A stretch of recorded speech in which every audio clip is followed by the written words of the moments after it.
Today, I would like to welcome our guest who had a powerful near-death experience, recalls leaving his body, entering higher realms. Life review, visions of the past and future. Welcome to The Returned.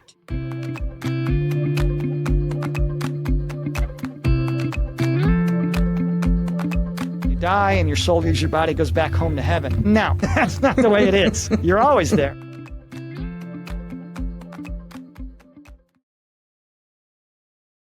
Hi, and welcome to The Returned. Today I have a very special guest, Nekesha Burrell, who is a near-death experiencer, intuitive writer, author, and soul clarity guide who returned with a powerful message of divine remembrance. Please welcome Nekesha. Thank you for being here with us today. Oh my gosh, Melina, thank you. Thank you for holding space with these sacred conversations and fun, okay? Thanks a lot. And thank you for everyone else who's going to be tuning into these frequencies. Nekesha, can you take us back to who you were before your profound experience? Oh my gosh, who was I? And you know what? I think it's very important to start. I'm born Jamaican, me, absolute, yadi. So I'm born Jamaican and I grew up in Jamaica. So my beginnings was very strong Christian based. Now in Jamaica, that's very important. It's very important. Every Sunday, every Saturday, you prepare to go to church. And it's something that's ingrained in us, this spiritual upbringing. And I appreciate it so much because it actually opened me up to appreciate and know that there's more than me. But here's where I used to get in trouble. I'm the one who's always asking the questions. Well, how come my Rastafarian friends aren't going to go to heaven? And my best friend at the time, and still is, goes to church on a Saturday. But when I go to Sunday school on a Sunday, my mom's church, I remember for some reason we just were told, you know what, the ones who are going to church on a Saturday, the Rastafarians, these other faiths, well, more than likely they aren't going to get to heaven. So I'm the one who always got in trouble, said, but you know what? She's pure love like me. I love my best friend. And my friend over there, when I talk to him, he's just talking about, oneness with the body. And there was this, I don't know, like this separation. And I always thought, well, you know what? Why are they so many gods? Why couldn't they just be one God? Why is it this person I love so much, I'm not going to meet her in heaven? So it kind of redirected me in a sense to say, you know what, I don't understand this God business. Now I do, but then that's how I grew up. And I got in quite a bit of trouble and I was told to hush up a lot. So growing up as a child in Jamaica, I'm the one who was having the dreams about, now I know they're interdimensional beings. I remember always this big spaceship and I can visualize it now, always in the sky, and I could always see it. And I'm going in there and I'm talking to, other interdimensional beings that did not look like us, but it felt so much like home. But what I would say to my mom, I know she was so fearful then, but I understand now why she was, because that story wasn't told in our culture. And I remember sitting down and just having this knowing about the fairies around me in the gardens, always with the flowers, protecting them. And they would buy me the most beautiful fairy books and said, yes, that's where it is, in that book. It's your imagination. So I remember I used to, and I think now my mom probably still have them. I used to do sketches and try to make my own books with my own fairy tales, the way I perceive the fairies. But that remained dormant because you can't say it. They told me, hush up. And I understand why they do it. And I love them. I love my Jamaican background. It's still ingrained in me. After high school in Jamaica, I went to England. And then when I started to go to school there, I had this explosive opening of religion. Now, it was a little bit different, and I found it fascinating. Like, my aunt who was in England, she's also Christian, but then I found out that, wow, within the Christian faith, there are other sects or there are other practices, let's say.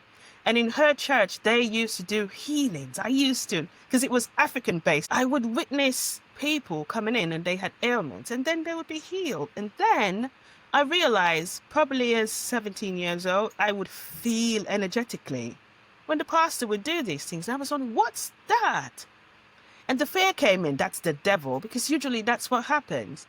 But that opened me up. And going to college, and I had friends who were Muslim, and you're opening up to more religions. And I think from then I had this on the back of my mind, there's something that's still not right with this God business or with this creator business or with this life business, because everywhere that I've been and everyone that I'm talking to, there's still pure love. because I've started to feel into it and I didn't understand what it was. So that's kind of where I came from. The little troublemaker is always asking questions about religion, love, who is God, why is God, why are there so many gods, why are we all not one representation of, what this great mass of love is. And I think that's what took me, maybe, to the experiences that I've had now as an adult, because I've left them dormant for all those years, because nobody quite understood my perspective of how I saw the world from my eyes. Right. Yeah.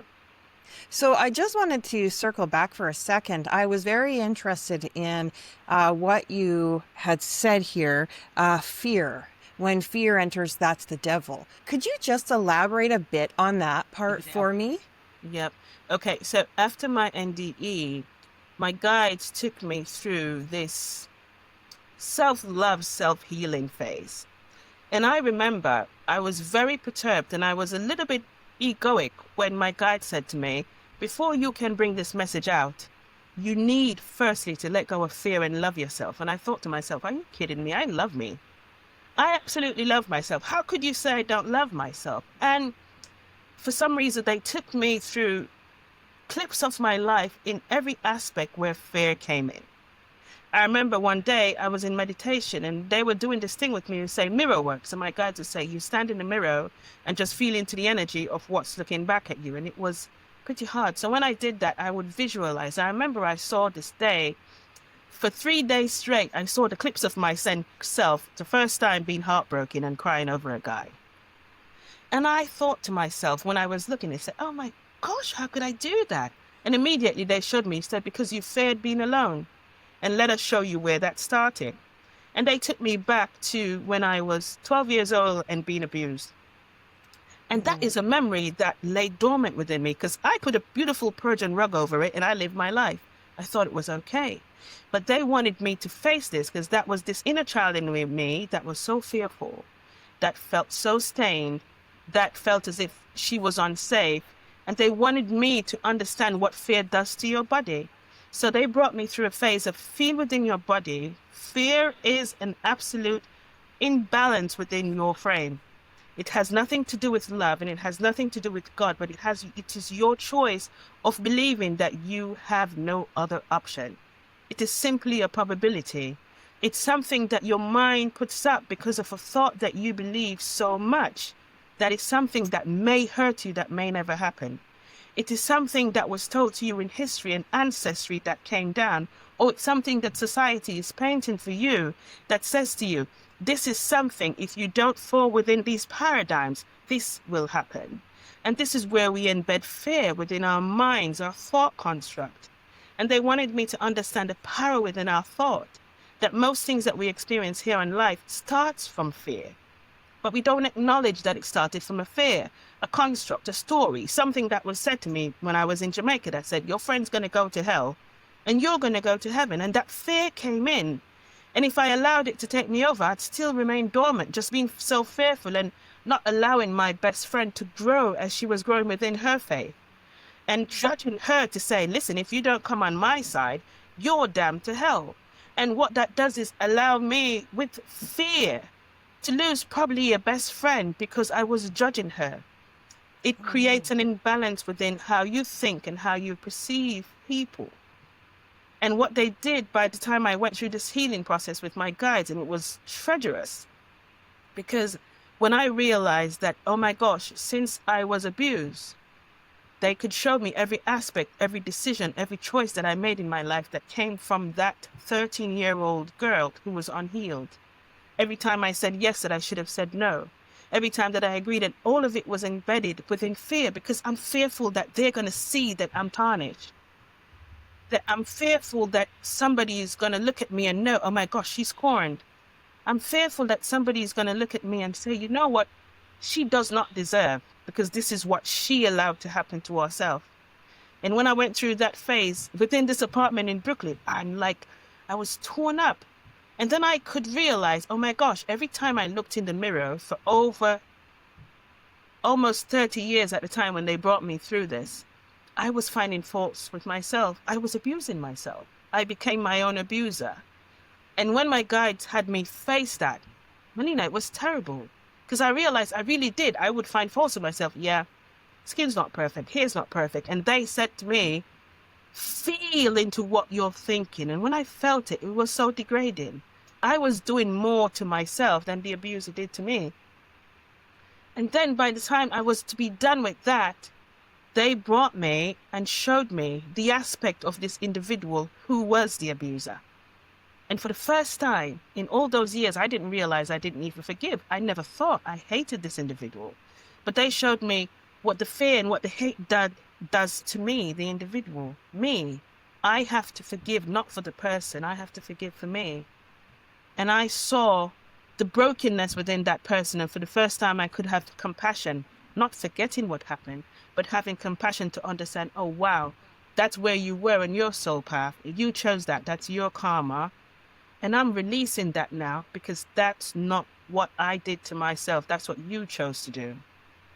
And that's the only way that I could come out of that, to realize, wow, this is how powerful fear and judgment, that's how powerful it affects your body and the trajectory of your life. And until I did that, by the time I was done, then they say, now you can help people because you've understood how to love yourself. You give me goosebumps right through my whole entire body, that whole part of the conversation. That is very powerful. That is, I think a lot of people live in fear. I think it's also a trauma response for some people, like for what they've gone through in their lives. And we carry this around so long. We never clean these things out. They show this trajectory of reliving the same trauma over and over, different person, different place, but you keep reliving it. So the individual who was hurt, who went through trauma, you're still owning the trauma that happened to you instead of, you know what, this is what happened and I've learned my lesson from it and I'm releasing it now and I'm starting a new page. I'm starting to rewrite my life from that thing that happened because I'm an overcomer. But if we don't do that, if we own it, what happens is, I remember one day I turned Alexa on in this apartment, and I tell you how my guides are just weird. And this song came on. I just had this song, turn Alexa on. And when the song came on, I went back to being 13 years old. And they said to me, we are teaching you a lesson because you own the trauma so much, you now have applied a frequency to it. Have you ever been through something in your life where there's that song that takes you there? Or there's that sound, there's that word, there's that smell. It doesn't happen by accident. It happened because unconsciously you owned it, this thing that happened to you. And it now attaches itself. It becomes alive. It makes itself its energy. Everything that you think, that you express is energetic. So you own it so much that you spend so much time thinking about it. This will happen to me. Oh my gosh. And you now become so victimized within yourself that now it's attached to a frequency. But the problem is, every time that song comes out, that sound, that smell, it takes you back to relive it. And my guides keep saying, why do human beings choose to relive something that was supposed to be learned once? Leave it they always say the riverside, because they show me the riverside as this place. And every rock that we throw in the river, they say those rocks are the things that you own that aren't yours. So they say to me, toss it within the riverbanks and ask the water to take it away. So when I say riverbanks, that's what I'm talking about. Within the brain, they show me the brain as a riverbank. It's beautiful waterfalls with many rocks that we placed there that weren't ours to keep. So it reflects back. It starts to affect our bodies because we're energetic. So that ulcer that you have, that sickness that you're going through that you can't figure out, it's those rocks that you've owned here. The body doesn't know what to do with trapped energy because you're also energetic. Every time you put yourself back in that space, reliving it, the body wants to be done with it already. You keep moving on. That's why we're here, to expand, to learn, and to keep going, to keep exploring, to keep expanding. However, we choose to remain in one place and be the victim. Oh my gosh, this thing happened to me and I can't move on. And our guides are there nudging us, showing us signs, even as cruel, just playing, wanting us just to laugh out loud for a minute and say, snap out of this already. This life is here for you to live. Learn that lesson once and let's keep going. That's how they're more energetic. Like, let's keep going. And we don't, because we want to be the victims. And I know it sounds bad because I didn't know I wanted to be the victim. When they told me at first that I hated myself, I was very perturbed. Like, how dare you tell me I don't love myself? But I didn't. I Mhm. didn't look in the mirror for more than a couple of seconds to get ready. And I didn't realize I didn't like my lips. I didn't like my color. I didn't like many things about myself Mm. unconsciously until my guide had me face myself and face that 13-year-old me and said, I love you. And we overcame. Now let's keep going and rewrite this story of what this life's going to be. And until you do that, you'll never have self-healing. Oh, wow. That's all I can say is I feel right now like I'm looking in a mirror. You are. I really You feel are. that. You just touched something inside me. Yeah. I am curious how you came to speaking with your guides. I'm sure the audience is too. How did you get this far in your healing and in your journey? Well, you know what? I think it all started from my NDE. I always knew about spirituality in a sense, but had no idea what it represented. I've always, before my NDE in 2021, I've always had dreams of my grandmother. And when I had my NDE, I realized she chose to be one of my guides. So that kind of, put the pieces together. I realized, oh, that's why I had those dreams. So over my life, I've had knowings that I've been a dreamer in everything, to save my daughter, to save my dad's life, just really vivid.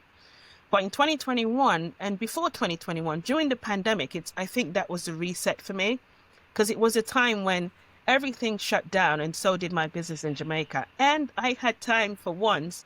And I remember I saw the big word pause. I had that time to pause. And there was nothing. And I remember one night I was doing meditation. I didn't know what meditation was. I just know sit down, just be quiet, because I had nothing else to do. And I remember I had this thing is sometimes you have to lose everything to understand that you don't need anything to have everything. I was like, what the daylights does that mean? I couldn't understand it.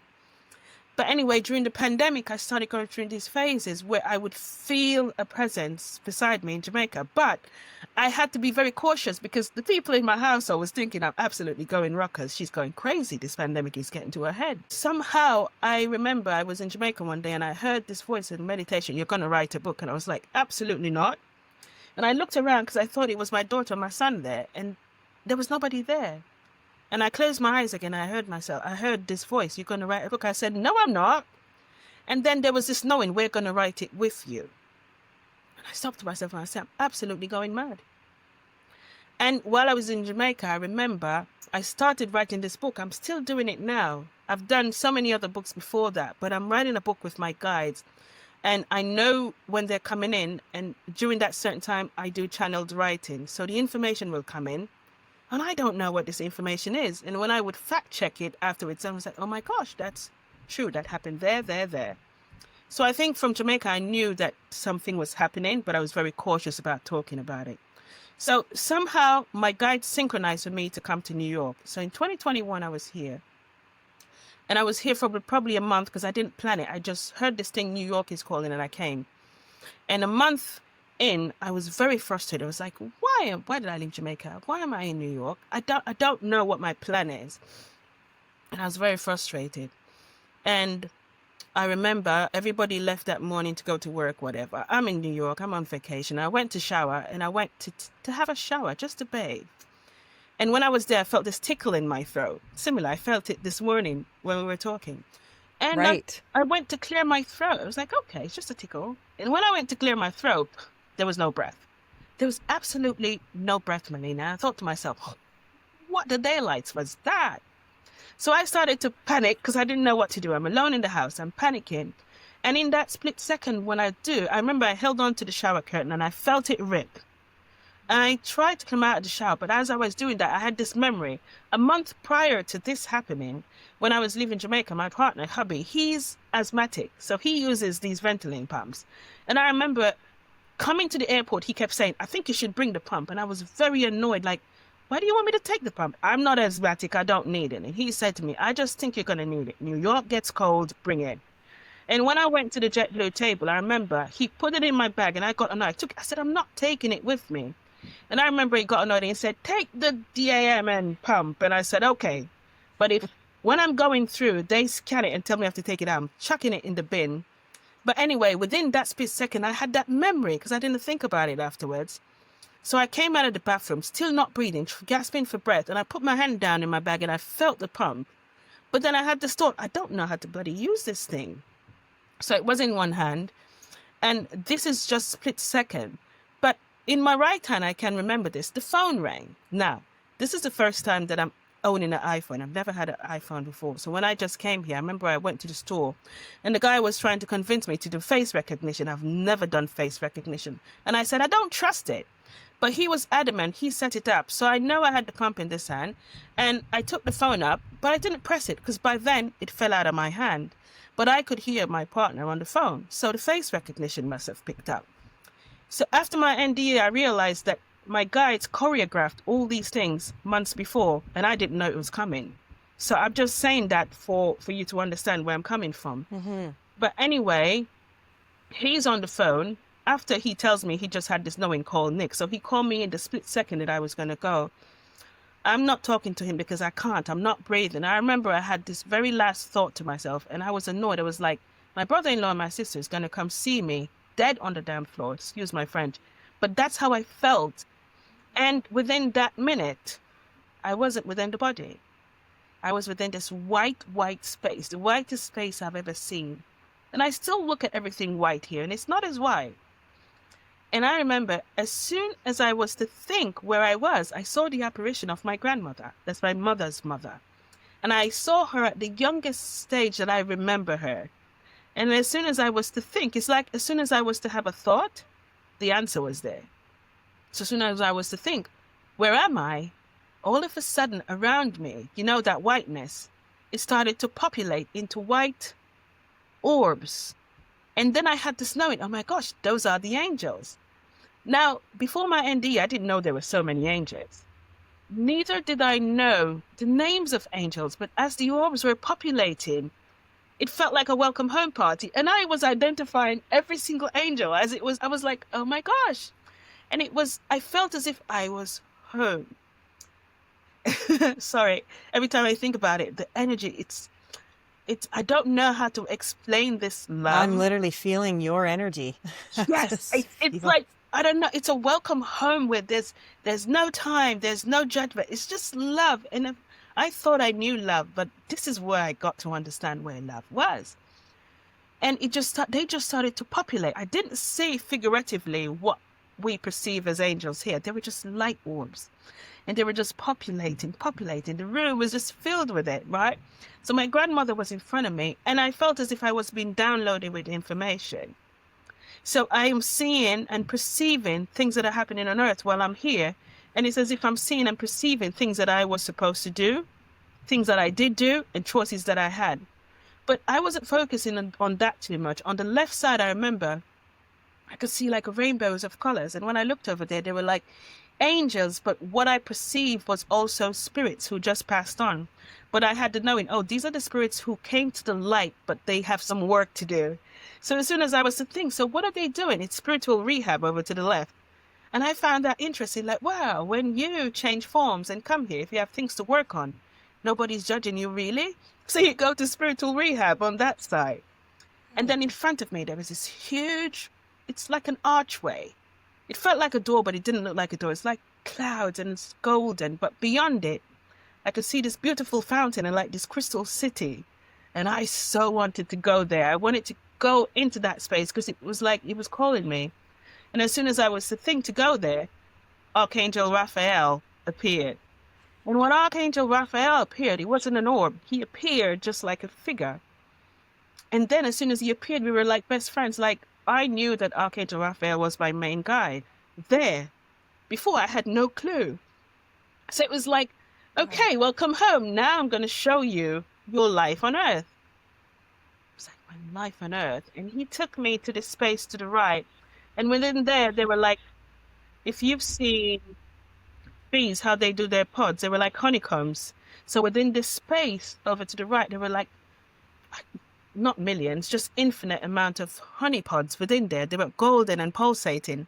And as soon as I was to think, what's that? I just knew, wow, those are the memories, the collections of every human being's lifetime, every choice he ever made.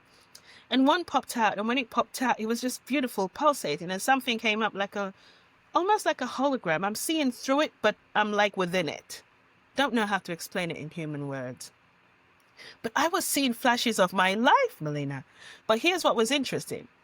I didn't feel any judgment around me, but I was judging myself. So I was seeing things that I did. I was like, oh my gosh, why didn't I do that? Why didn't I take that trip? And I was like, oh my, you could have been so much nicer.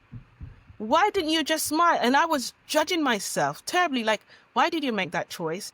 Why didn't you do that? Why didn't you help that person? You could have. And I was just going through. And as soon as I felt myself getting flustered, Archangel Raphael, I don't know, without saying it, just let me know that I'm going to focus on 3 reviews. So that hologram went and another one came up and I saw myself in this beautiful little red dress at 5 years old. And my sister was getting me ready. What was interesting is I didn't feel how I felt. They allowed me to feel how she felt. And I found that interesting. And while she was getting me ready, I thought to myself, why is that important? But here's why. She had this promise or this thought within our mind, I will protect you forever. And as soon as she had that thought, I thought to myself, why? Why are you saying that? And they took me to her childhood and I saw what happened to her in her childhood. And the moment she made a prayer to God, God, if I ever get a sister, I will protect her forever. And then I had this overwhelming feeling because my sister, we're years apart, but she's always been like a mother to me instead of a sister. She's always the one, make sure you do this, do that. And I'm always the overbearing, I'm the baby sister. I'm the smallest of 4, right? So I'm always the one, why can't you just play? Why can't you just say, you need to take life serious? So I'm always like, I don't want you to be a mom. But within that space, within that memory, I realized why she is how she is. And by the time I was to think more of that, that went away and another one came up. And I was in high school, maybe 2nd grade, maybe in Jamaica. And there was this guy who really fancied me. And this is the most ridiculous memory to me now I think about it, because I did so many things, but I didn't remember it. So it was Valentine's Day and this guy brought roses for me. Everybody was bringing roses to their whatever. And I embarrassed him. I did not take the rose. I was with my friends and I just felt embarrassed too. However, Melina, when that happened, they allowed me to feel how he felt. And I felt so broken. I couldn't believe that somebody was so hurt from just something as simple as that, just not accepting a rose.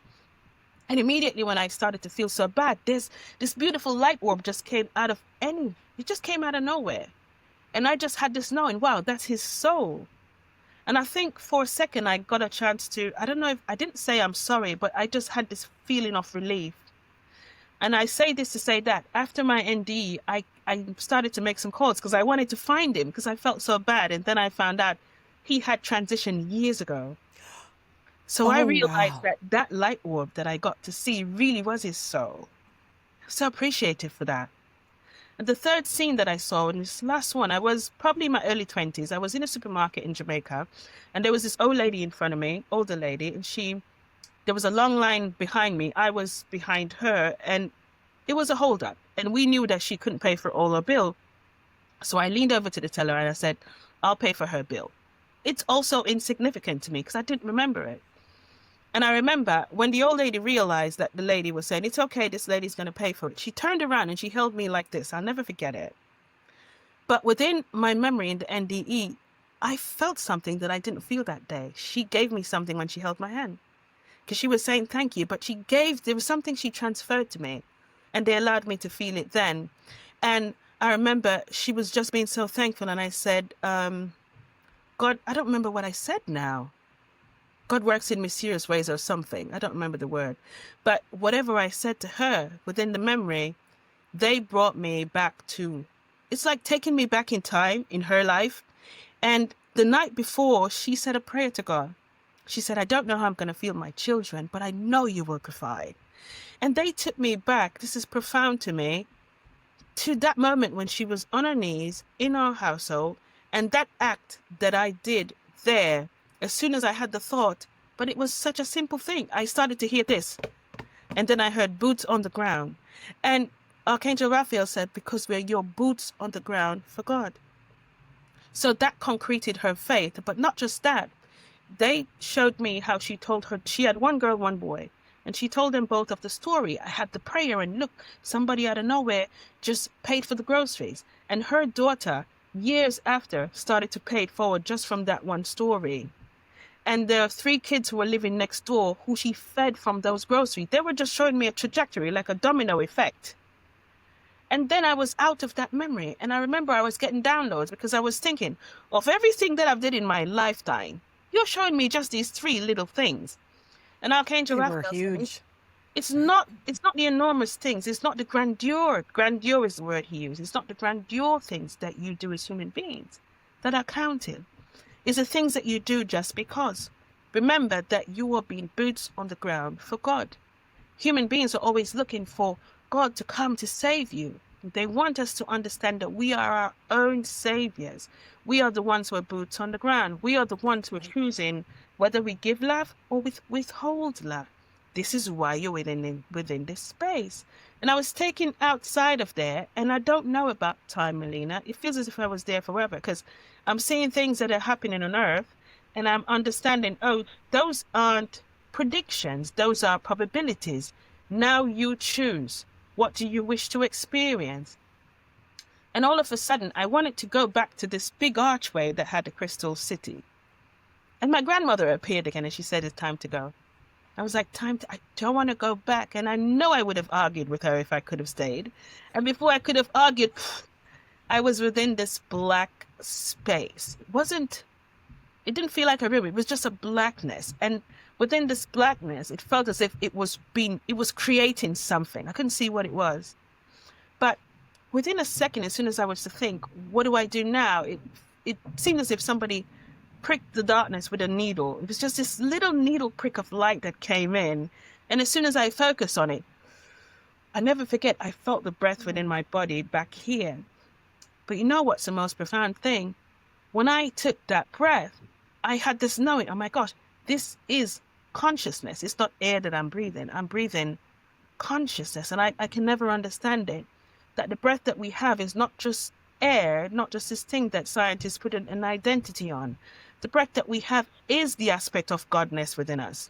This is how we remain within this physicality that we have. This is how we get to express ourselves as human beings, as spirits, having like maybe a foot in this body to express ourselves, the consciousness.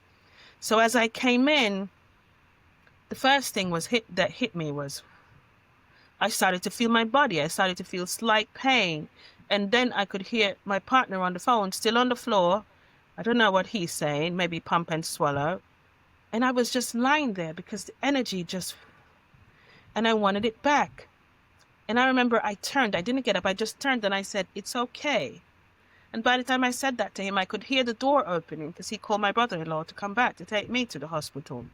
I was just lying there, like, the first thing that hit me was fear. You know that word? Oh, yes. First thing that hit me, like, oh my gosh, did I just imagine this? How do I tell them? What are they going to think? And as soon as I had that thought, Melina, guess what happened? Every single memory of what just happened to me, it just felt as if it just flushed right through me. And I just smiled like, oh my gosh, I just met angels and my grandmother. And so my brother-in-law came in and he was in a hissy. Okay, you have to go to the hospital now. So I'm trying to say, I'm good. You don't understand. I just spoke to Nana and I was talking to the angels. And I'm telling him, do you know that you don't die? And he's like, yeah, you need to go to the hospital right now. So he got me in the car. And for the first time, Melina, this is so emotional. I had the windows down and I think I felt the air flow through me for the first time.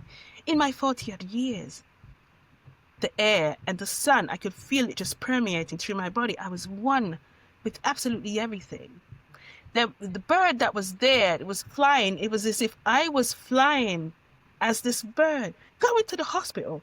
And I'm telling him, D, you don't understand. We're one with the trees. And I'm saying, D, yeah, but we're one. And he's saying, yeah, he's pressing more gas because I think. And when I went to the hospital, I'm trying to say the same thing also to the nurse. And they're like, he told them that I had the asthma pump. So after a while, they said, you know what, you had a really bad anxiety attack. Don't ever use asthma pump again because you're not asthmatic. I was like, I didn't use the pump. I'm quite okay. But you don't understand. We're more than the bodies. And the people in the hospital, you know, they don't really die. Oh, I can only imagine. So I don't think anybody wakes up any morning wanting to have an NDE. For me, the most challenging part was coming back. And coming back to the knowing that, oh my gosh, now you understand. But you also want everyone else to understand. And not more than that, I was feeling the fear coming out of my family around me. The days progressing from my NDE, they would say, yeah, you're okay, you'll feel better, because I'm still telling them about this memory, these things. And I'm now dreaming like crazy. And like I say, this thing's gonna happen here, there. And as the days and the weeks progressed, I remember my sister said one day, let's do a family group. So we set up a family group, and I would share these things on the group. But every time I would tell them about the dreams, I don't watch the news. I didn't come back watching the news. They would call me one-on-one, not on the group for everyone to hear, one-on-one, and say, this thing they said, it's happening now. Did you watch the news? I said, no, but don't be fearful about it. And I would explain to them, that's just a distraction, understand? And then I would feel the fear coming out of them. And I was torn. And I was torn between myself and my guys. Like, why do I know these things? I don't want to know them anymore, because people judge me. The people that I love, I am not supposed to judge them, but they're judging me, and they don't understand, and they're very fearful. And I remember Archangel Raphael one day just said to me, you didn't come back here to change anybody. You came back here to be a lighthouse. You chose this imprint within your life, this stage, to become one of the many lighthouses within this world. Just continue to witness, to document. We are changing historically how people perceive the world, to want to be loved more and be one more. If the world does not choose to experience the doom and the chaos, they won't. So to be the lighthouse is to just be that beacon, even if it is a dull light, to give a message so people can understand you are more than what the ancestry says and the society says and the partner or the culture or the religion says. You are more than that, and the only place you will find it is within. It's not like ripping your skin out and looking inside. It's about starting to feel when the storms are here, and the tornadoes and the tsunamis and the earthquakes, when they come. Understand that Gaia is also going through her own transition. She has to, because as human beings, we make choices that are not only affecting the inner sphere, that's what they said, it's also affecting the outer sphere.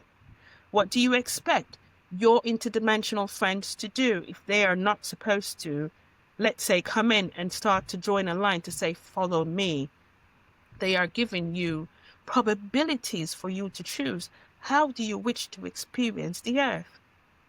And that's all you have to do. Just be this beacon of lighthouse. And I never forget, you remember during COVID, when they showed the map of the United States, I never forget that. And they would show, that's why I don't watch news, Me the too. red dots. They used to show you the red dots of how it populates. So every day you look at it. Yesterday it was just one state, and when they show you the next day, it's spreading. And what that did was, they showed me, it amplified the fear within the world, because they never said one day, these red dots, there's a probability they will get less. They always give you the probability it will get worse. And we focus on it with our fear, which is energetic, and it did get worse. It got the worst it could ever be. And what the guide showed me, this pandemic, because they call this the quiet revolution. So many people are now asking the questions within themselves. You know what? I deserve more. If another pandemic should ever come, I will never experience it that way. And they showed to me where we called in the demolition team, and I found it interesting.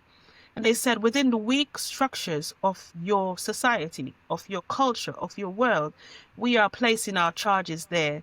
And as the weak structures fall in the financial, in the political, in the education, in the industrial farming, in all these sectors that doesn't work anymore, in the religious sectors, these are going to crumble and fall. But it's not crumbling and falling to force you into anything. You're the ones who called us in to help you as much as we can help you now. Because now you're asking the question, who am I? Why am I here? There must be more. I deserve more. I want to speak more. And because we are asking these questions, it's a powerful frequency. I would prefer peace instead of these wars that are happening. I do not choose to have a World War III the way that people have experienced it. So the guides call this period, this ascension period, the quiet revolution. Because it's starting here. It starts. Do you think it's The quiet revolution, definitely I agree with it starting inside. I'm wondering if COVID, when that happened, just after, people really started to question things. That's what I noticed. I don't watch television. I haven't watched TV in over 13 years. I choose what I put into my brain, basically. However, I'm wondering if COVID was placed in You are spot on. to slow people. I know it was horrible for some people, and I do understand and empathize with that. And I know the fear was real for people.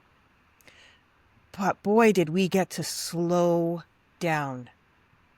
It was the first time in my entire life I slowed down, and I know I wasn't alone in this. We slowed down and were able to really see what is happening here. Do you feel that as well? Did you feel that? Don't even need to say we feel it. That Yeah. was it. There have been exit points within our lifetimes on this earth that this has happened. COVID is one of those, and it was almost successful. People within COVID, there are still hundreds of thousands of people who have experienced their best selves. The ones who surrendered to what was happening and just allowed it to go through its phase. I don't want to say the media, but I have to say the media was also very implemental in amplifying the fear factor of what COVID represented. It was supposed to represent a time of remembrance for all of us, to understand the same thing that my guide said. Sometimes you have to lose everything to understand that you need nothing, because you already are everything. You already are in the presence of abundance. COVID was to bring in that frequency. However, the fear caused many more people to die than they would have if it was understood. And here is why. In every trajectory of what we call chaos within this realm, there is always the power of choice. During COVID, many of us who decided not to choose to be limited to the power of our voice and our oneness with ourselves remained untouched during COVID. They see the most peak during COVID because they understood what the call was for. And the others who instead decided that they were so sure that they had no choice within that choice of oneness, felt the most depletion, felt the most limited, and wanted back the old structures. They preferred, give me back the old structures, because at least with that, I am safe there. Instead of allowing the essence of the frequency of the feminine that came in during COVID to say, this scene is now completed. Now let's rewrite a new stage, new players, new experience. So from COVID coming forward, let's say the earth has split in a sense as far as consciousness. There are those of us who know that the choice is ours for our own upcoming, for our own purpose, for our own vitality. And those are them who are still fearful for the next pandemic to come, to strip away everything that they believe is needed for them to live a purposeful life. And we say during this phase, we are going through a quiet revolution, not like the ones you've known before, but the revolution we go through now is the one that asks you to take a simple journey, 12 inches from your brain to your heart. It seems very close, does it not? But within this fair, many of you as human beings travel not this journey, not even within a lifetime, not within many lifetimes, because as close as it is, you choose not to. You choose not to let go of the structures that are here that works no more. The belief systems and the things that tell you you are less than and you speak not your truth. This is the quiet revolution, the one where you stand firm and straighten your avatar and say, enough is enough. The war that you project will happen in other countries. is happening there because within you, you fight the war with your projection of choice. This one deserves to live, that one deserves not to live. You are the ones who amplify the wars, the chaos, the trauma. And until you take this sacred journey, 12 inches, it is not far from this brain construct of yours that holds all the memories that never truly belong to you, to your heart, where your soul resides truth and holiness and pureness to you. This is where you will breathe the breath of consciousness and remember, wow, this does not serve me anymore. I choose to change. I choose to love. I choose peace within the constructs of the quiet revolution. As we send the demolition team to you with support, understand, you will observe within the realms of this planet the change within your plant structures. Observe it. You will observe the change within the animals within your structure. Animals that have never been domesticated before, who are now showing you the probability of a world where even animals who you thought were treacherous and predators, that will one day live in oneness with you. Now, if the animals, the elements, the plants show you this beautiful future that they are now rewriting within their genetical structures, why can't you? Why can't you look at your neighbor next door and simply love them, even if you have never said hello? We would like to say to you, every avatar that is within this realm that says we want peace, the peace starts with you. And we are trying to amplify the energetic energy of the feminine so you can read the love that you are, the light that you are, the acceptance of your becoming. And with that, we are complete. Well, that was just amazing. Okay, sorry. So my guides come in and sometimes No, don't apologize. I picked up on that right away. So does that something that you have brought back with you? It wasn't there before the NDE, correct? absolutely not. Oh, No, how does that feel inside of you when it's happening? it depends who comes in. It's just very energetic. Okay. Just buzzing. It depends who it is. If it is my guide, I don't remember anything. If Gaia steps through, I'm usually in a garden space somewhere and she comes forward and talk.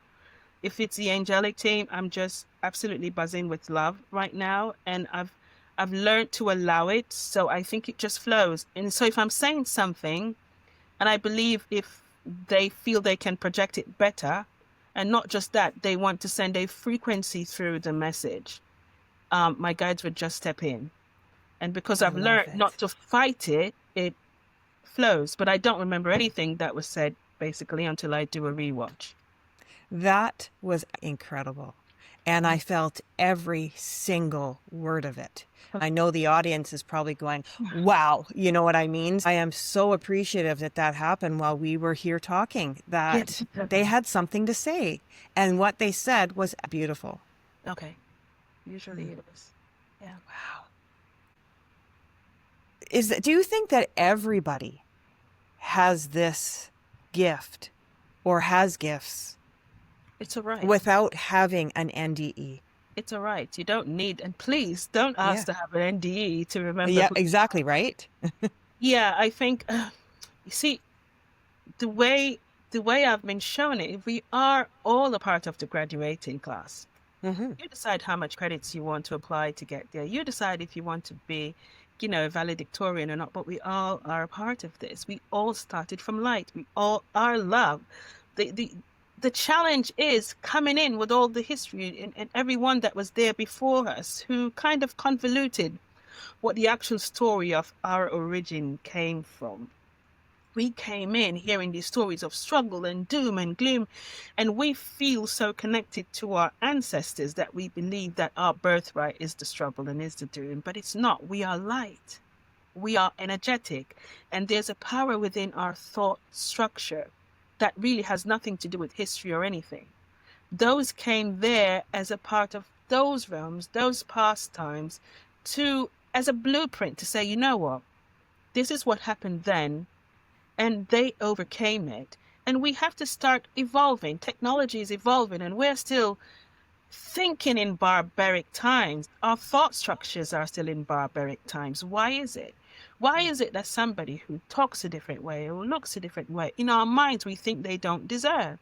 That is us thinking in barbaric times, but we become fearful of AI and technology that's evolving. It's evolving to reflect back to us. Okay, what are you doing for the next 100 years for your generation? How will you evolve and expand yourself for them? Because in 150 years from now, our children won't even know what it's like to hate somebody of a different color. They're not coming in with these lack of memory. These children are choosing to come in now remembering that, listen, we are all one. So we are like, this is like the last stand. We're the ones now who, it's either you hop on that train or not. It's either you choose to give love or not. And we keep looking, oh, there's a savior, there's something coming to us. I was brought up 100% Christian. I still go to church because I see the relevance of understanding that there's more than you. But at the same time, I see the fear that's embedded within religion and culture, and I don't apply to it anymore because it doesn't serve you. Because you're looking for something to come to save you, and you know what's happening? Creator is saying, well, I've been waiting for you. Exactly. I've been waiting for you to be boots on the ground for me, because you are an aspect of me. The person that you pass on the street that you could have smiled with, but you chose not to. You chose to withhold love. That's the one that brings in balance within your life.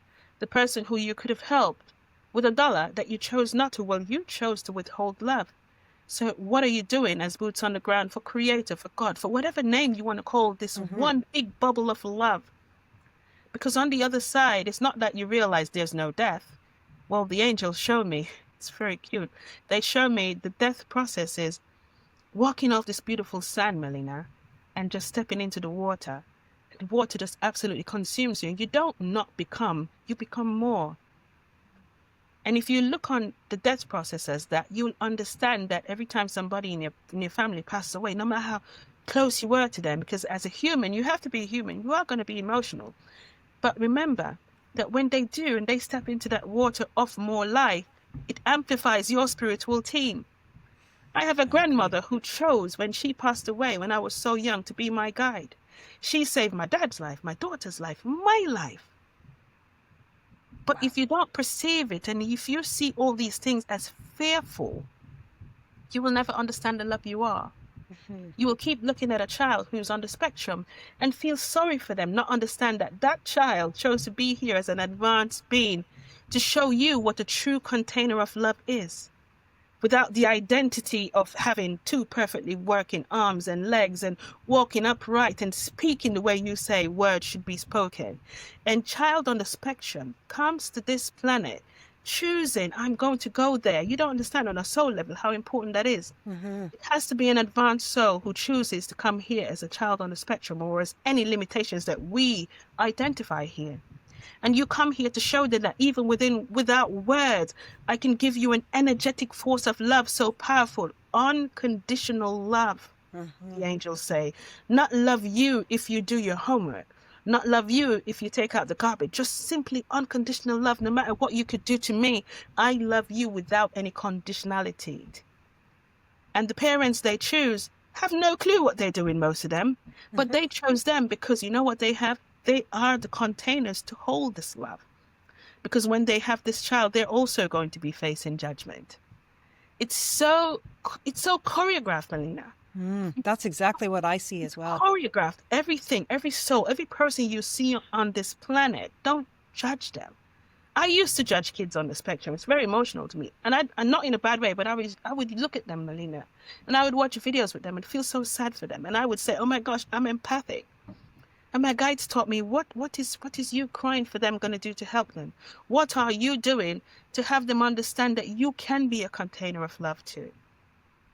So just looking at things and say, oh, I'm empathic. You're empathic, and judging doesn't help, because you're amplifying the energy of judgment. It's about looking at them and giving gratitude and appreciating, wow, I appreciate the love you bring forward as an aspect of me, because they are showing me another aspect of who I could be represented as on this planet.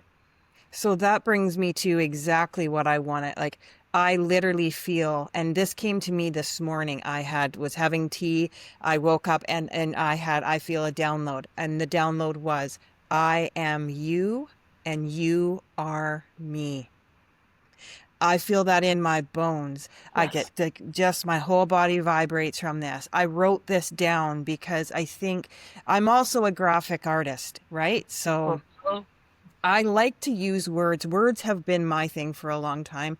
But obviously Spirit knows that I can really relate to some words like that, but that hit me hard. And that is what I'm getting from what you are saying right now. We are all one. But if we started to realize that, how different our lives might be.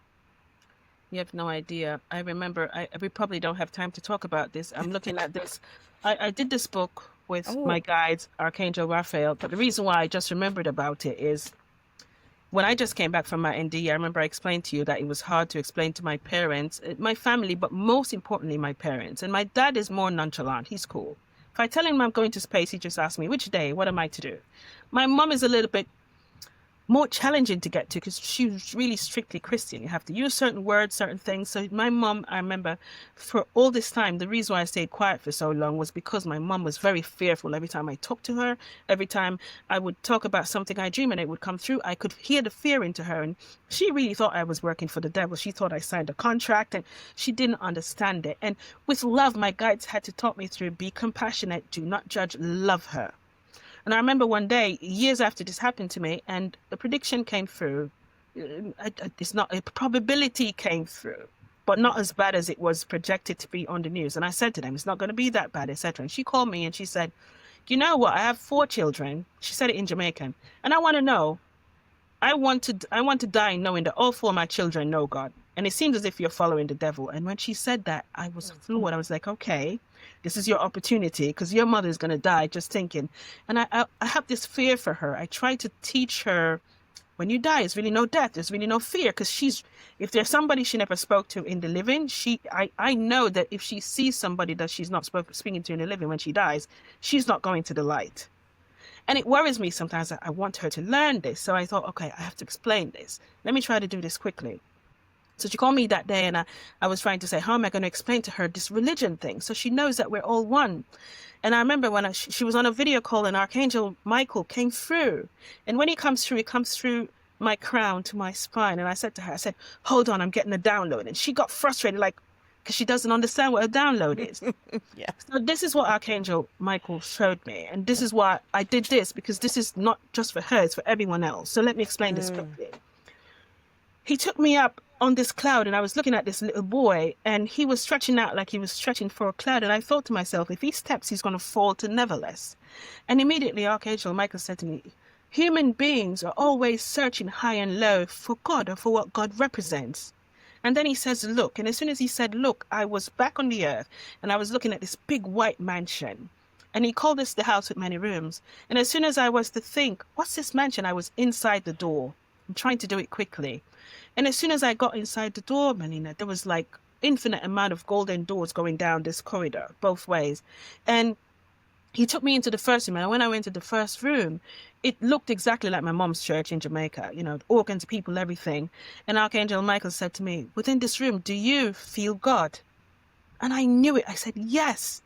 And as soon as I was think about it, I was out that door and in another door. And within this door, it was another religion, more like Indian based, and the drums and the incense, and I could smell it. And I could also feel God in this room. It was beautiful too.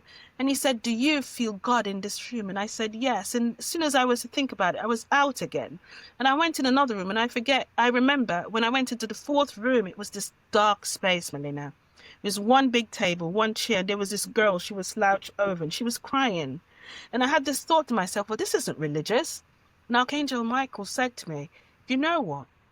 He said, every person who has a thought of what God represents to them creates for themselves a room within this mansion. And when I looked around her, there was these angels comforting her. And I could feel nothing but just love in that room. And he took me into another room and tried to go faster. And when he did, I felt the same thing.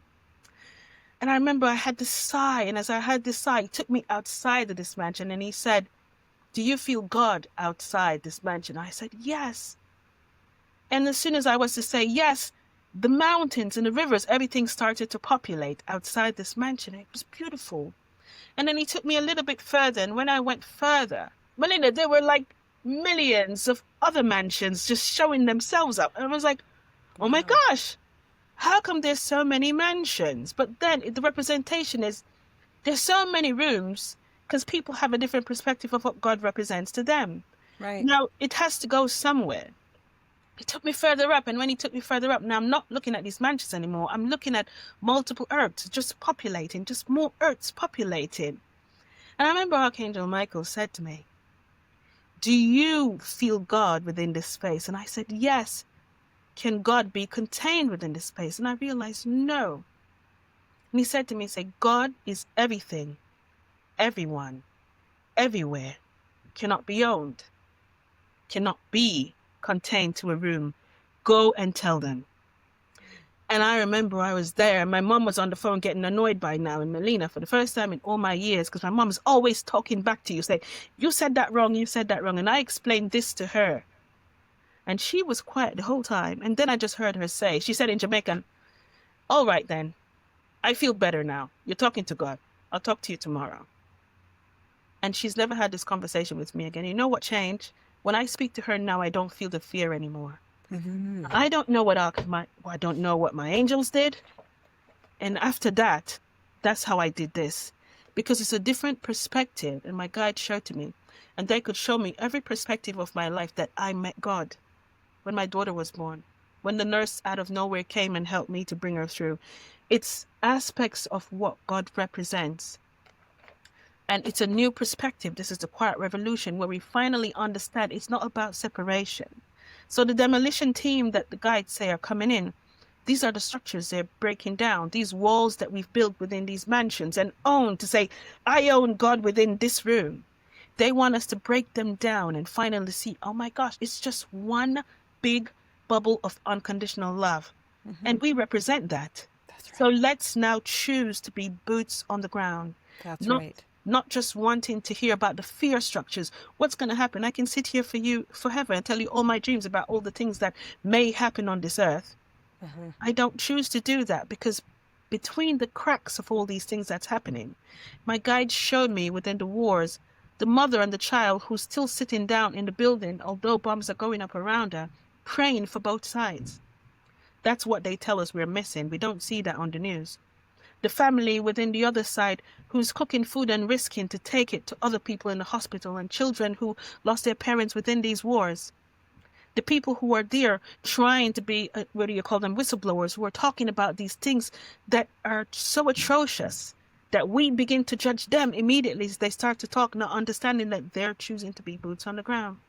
That's what the guides say we're missing. That's why we don't watch the news anymore. Because you see the fear-mongering that they want to amplify.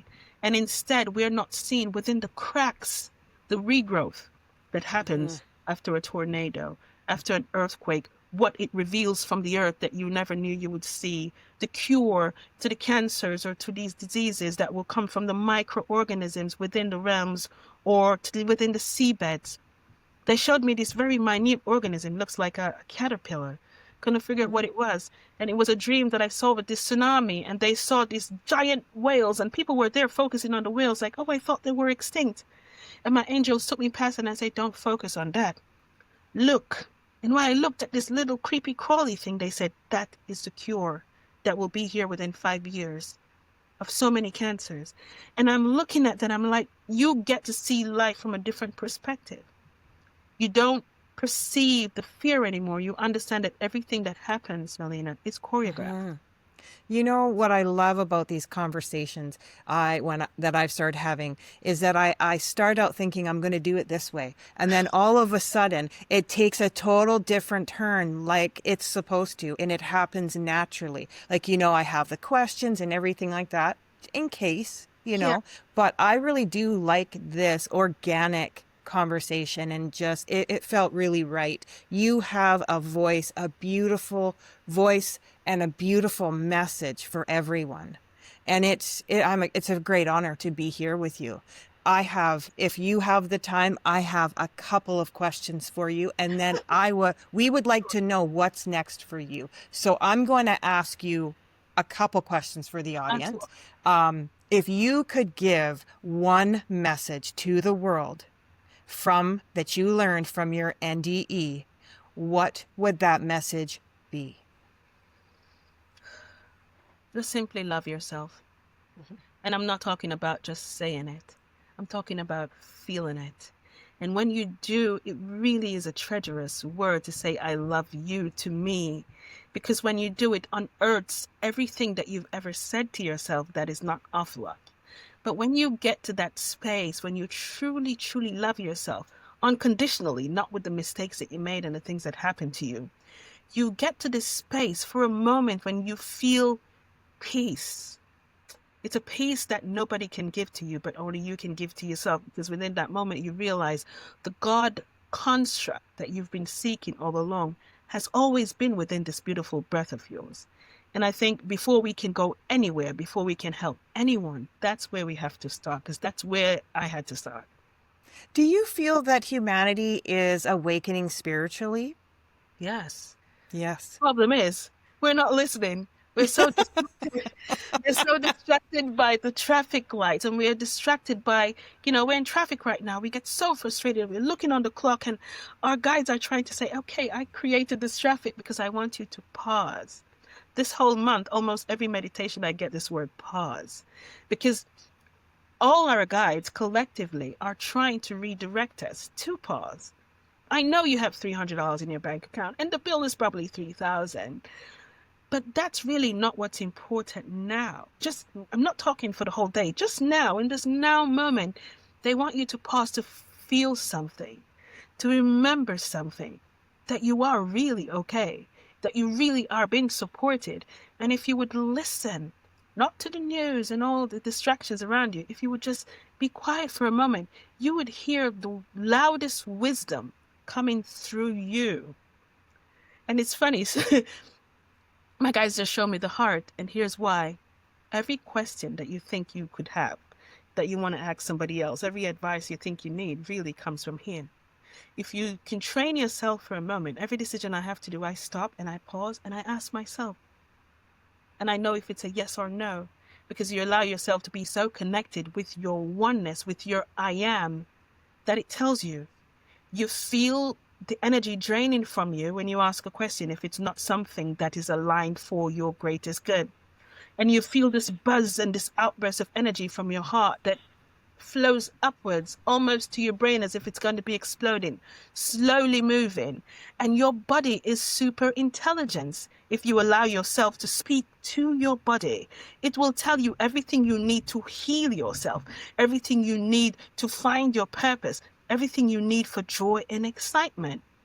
Allow yourself not to speak outwards, but to speak to yourself, so your body can guide you to what you need to eat, what nutrients you need, what you need to do to heal. Allow yourself to be quiet enough to feel the subtle movements within your body. Speak to your heart. Speak to the part of your body that's now being in balance. It's talking to you. It's telling you within this body structure, you are probably breathing something unnatural, drinking something unnatural, eating something unnatural, and it is speaking to you. The reason you have these freckles, these pimples, these lymph nodes is because we are being imbalanced from the choices you're making. Listen to us so we can help guide you to a balanced life. Listen to the super intelligent avatar that you are. Everything within the realm of your planet is mirrored, is absolutely created from aspects of you. Why are you not using your super intelligence? Speak to you. Ask the question, is this new person that I have met right for me? Even though he speaks everything and identifies as everything you believe is right, allow your body to tell you. You will feel it within. Is it depleting or is it energetic? What is the buzz energetically your body gives to you? Trust the oneness that you are with Creator. We are complete. Oh, thank you to your guides for coming through for that question. That was wonderful. Thank you so much. And my last question for you would be, for someone struggling and going through grief of loss of a loved one, what words of wisdom would you have to share with them? They never left. They are still here. Allow your humanness to miss the presence of their physicality, but not for too long. Think not of what you describe as struggle that you perceive they felt within the human realms. This is yet a path, is it not? You choose whether you take the expressway or you take the long route. It is simply a journey. As you allow your humanness to what you call grief, grief not too long, the length of your grief will determine the timeline of you perceiving that they never left. Allow yourself to live within the frequency of what they represented, their smell, their laughter, the light that they represent, not represent. They never cease to exist. And you will find that space between space where you all exist together, where the laughter and the frequency of life and love and light always exists. We understand the idea of grief. We understand the empathic attachment. We understand the fear towards death, but the fear is imprinted only because you believe of the finality of it, which never existed.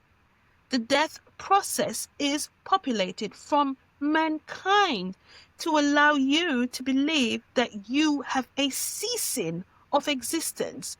You do not. For those going through the process of losing the physicality of a loved one, feel the essence of who they are. Think not of the box or the place where you have placed the physicality. Their souls are with you. Feel them. Feel them within the love, not the judgment of how they went, of what happened before. Feel the essence of the love that they represent. And soon enough, you will realize they chose this path. And chances are, it is a lesson for you to remember that you exist forever. The answer is feel. Feel the love that you are and they are, and understand that you are all one and one all.